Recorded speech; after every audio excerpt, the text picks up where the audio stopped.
Hello friends, today I will discuss the parallel operation of the transformers. So before I discuss the parallel operation of the transformers,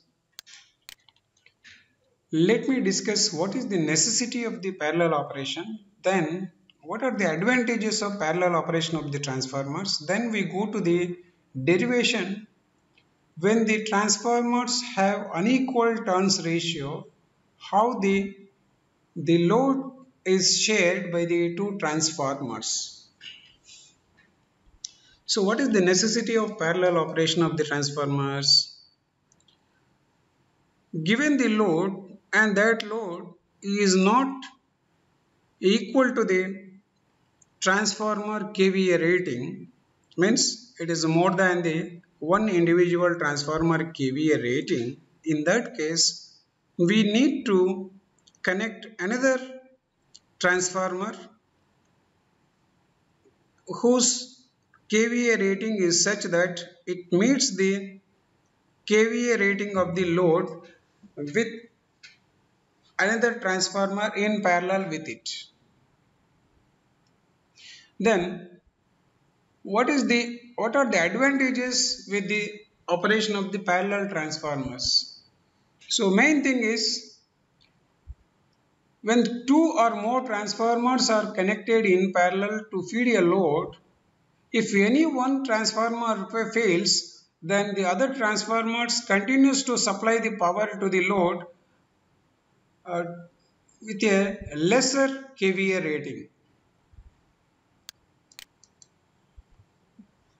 Similarly, depending upon the load demand, switching of the additional transformer can be done to achieve the economical and efficient operation of the system. Similarly, it gives a scope for the future expansion of the substation, and similarly it gives the size and cost of standby transformers is much less than the one transformer with a high kVA rating. Then coming to the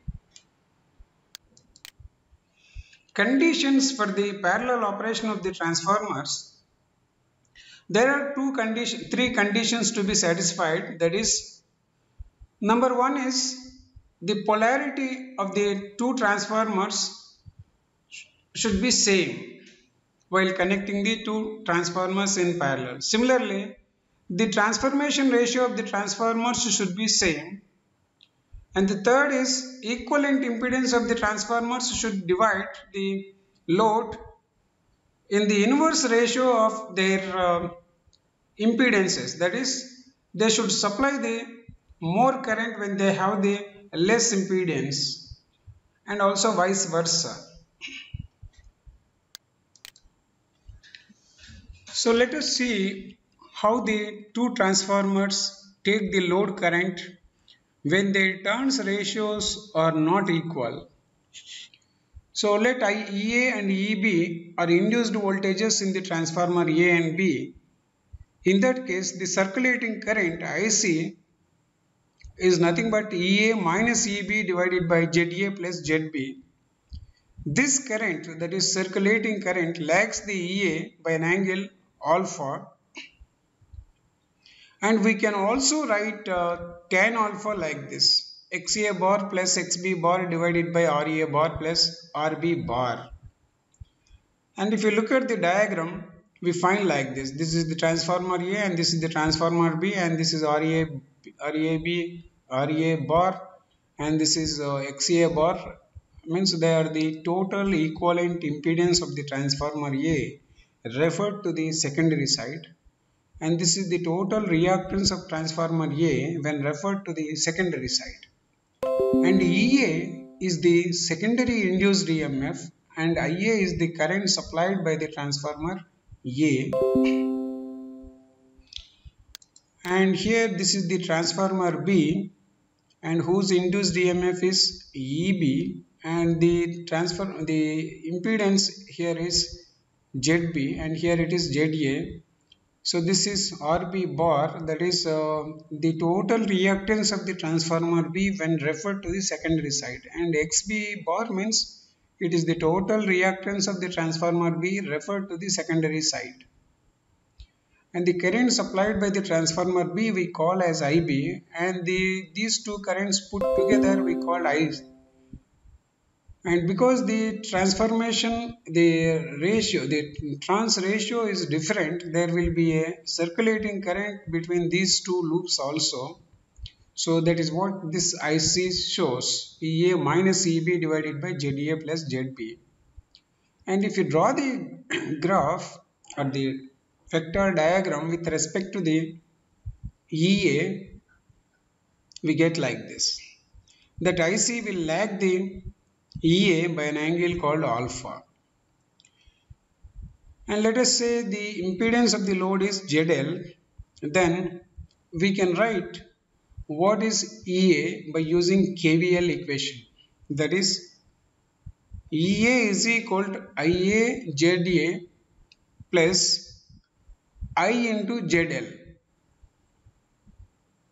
So similarly, we apply the KVL to this loop. So EB is equal to IB into ZB plus I into ZL. And we know what is I. I is nothing but IA plus IB. So we substitute in place of I with IA plus IB. Then we get equation like this. So then by solving these two equations, that is EA and EB, we can find what is the current supplied by the transformer A, and similarly what is the current supplied by the transformer B in terms of the induced EMFs of the two transformers and their impedances, and also the load impedance. So let us say that is on solving the above equations, we get the current supplied by the transformer A to the load is given by EA ZB plus EA minus EB into ZL divided by ZA ZB plus ZA plus ZB into ZL. So when it comes to the current supplied by the transformer B to the load, we can write like this: EB ZA minus EA minus EB into ZL divided by ZA ZB plus ZA plus ZB into ZL. So if you observe these two equations, the denominator for both the cases is same and the numerator is different. Here EA ZB plus EA minus EB into ZL. So this second term is same in both the case numerator. And here plus, whereas here we get negative. Here we get EA ZB, here we get EB ZA.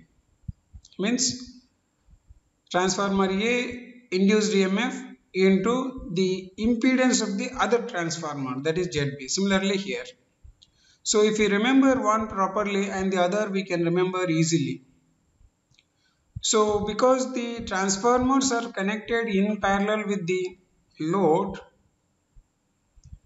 so we can apply what is called the Milliman's theorem, and we can get what is called the terminal voltage. And if we add this IA and IB and we simplify it, we get the total current received by the load, that is I is equal to EA ZB plus EB ZA divided by ZA ZB plus ZA plus ZB into ZL. If you observe here, IB in denominator and I denominator are one and the same, and the numerator is first term and second term are added here. So it is very easy to remember if we observe the three equations properly. And then what is the load terminal voltage? That is nothing but we call that as V, and it is nothing but load impedance into load current, that is I into ZL. So we know what is I, this, and what is ZL also we know. So if you multiply this I with ZL and divide the numerator and denominator with ZL, then we get the equation like this. EA ZB plus EB ZA divided by ZA ZB by ZL plus ZA plus ZB.